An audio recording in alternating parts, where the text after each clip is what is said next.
If you need a story pole on a job because you're building some cabinets or you're building a staircase, you could hunt around for a ripping of plywood or a piece of pine and hope that you find one that's long enough, but there's a better way.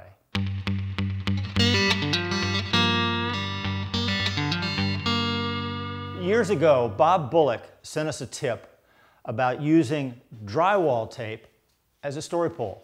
He was actually working on a roof and he needed a piece really long. There wasn't a stick around that was going to work, so he laid out all the dimensions that he needed on a piece of drywall tape. It was a great tip, and I've started using that tip as well on a recent job where I was building some built-in benches for a kitchen.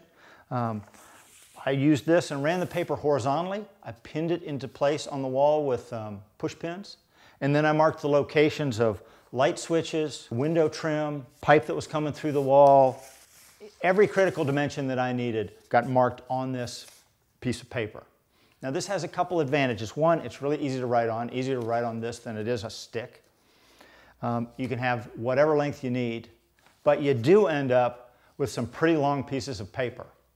And this is where we get to the bonus tip. Harold Kirchen of Ann Arbor, Michigan, he figured out a way to wind these things up really slick. Here's what he does.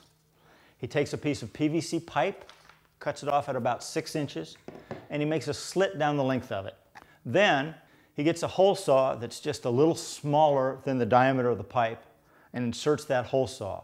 Now when I did it, I had to use a little duct tape to make up the difference. Now when I need to wind up my story pole, I slip this into the kerf and you're ready to wind up. For safety's sake, before you use this tool, you want to take some sandpaper and knock the edges off of the end of the pipe. Chuck that into your truck and you're ready to go.